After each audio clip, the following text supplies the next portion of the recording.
नमस्कार साथियों, आपका स्वागत है। मैं दिवाकर गोदिया। भारतीय इतिहास को लेकर एक सीरीज जिसमें दैनिक रूप से वीडियोस अपलोड होंगी, आप सबके लिए इस चैनल पर उपलब्ध होगी और निश्चित रूप से ये सीरीज आपके लिए उपयोगी सिद्ध होगी। इसमें हम इतिहास के उन तमाम पहलुओं को जानेंगे जो आज भी हमारे देश के तमाम लोगों की मानसिकता को, उनके जीवन को, उनके सांस्कृतिक, उनके आर्थिक, उनके सामाजिक मूल्यों को प्रभावित करते हैं। हम उन तमाम पहलुओं को, इस देश के उस इतिहास के तमाम सोपानों को हम अध्ययन करेंगे, जानेंगे।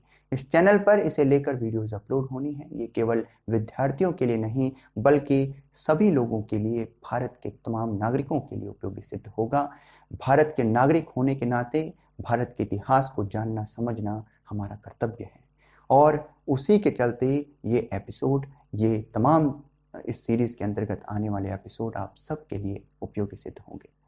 तो साथियों, हम जानेंगे भारत के प्राचीन इतिहास को। हम भारत में दुनिया के उस मानव सभ्यता के अंतर्गत हम भारत के इतिहास को जहाँ से शुरू करते हैं, दुनिया में लगभग 10,000 वर्षों की मानव सभ्यता मानी जानी जाती है। वे मेसोपोटामिया से शुरू करते हैं और हम सिंधु घाटी सभ्यता से, सिंधु घाटी सभ्यता जिसमें हड़प्पा, मोहनजोदड़ो को हम जानेंगे वैदिक युग को, हम आर्यों को जानेंगे, हम जानेंगे इसके पश्चात जनपदों को, हम महाजनपदों को जानेंगे, हम मगध के उदय को जानेंगे, हम महापद्मनंद को जानेंगे, धनानंद को जानेंगे, हम चंद्रगुप्त मौर्य को जानेंगे और जानेंगे अशोक सम्राट को। हम मौर्योत्तर काल में आएंगे और आगे बढ़ते हुए गुप्तों को जानेंगे।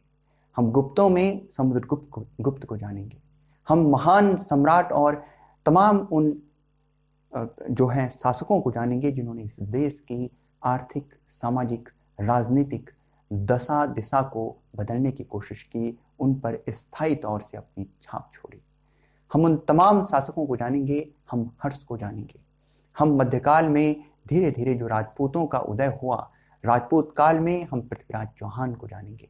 हम जानेंगे भीम प्रथम, भीम द्वितीय को जानेंगे। हम जयचंद को जानेंगे। हम उन तमाम शासकों को जानेंगे।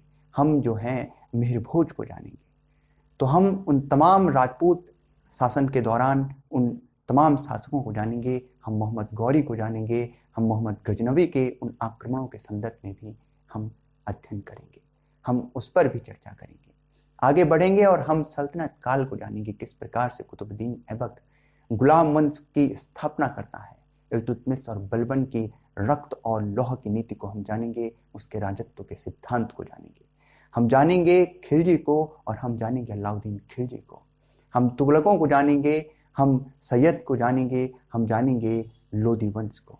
उन तमाम सल्तनत काल के वंश के बाद हम देखेंगे कैसे मुगलों का उदय होता है।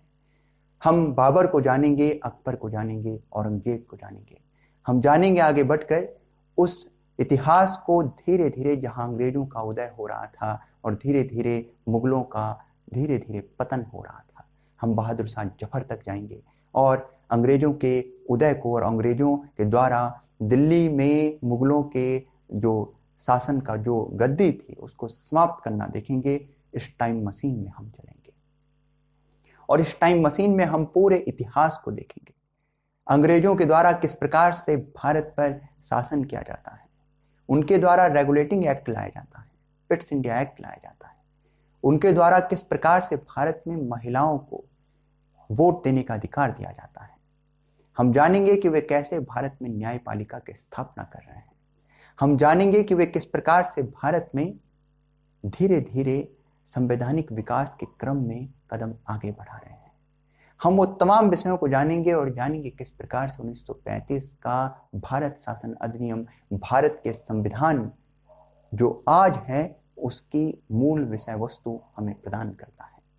हम 1947 का अधिनियम जानेंगे जिससे भारत आजाद होता है और उसके पश्चात हम भारत के आज़ादी के बाद के इतिहास को जानेंगे।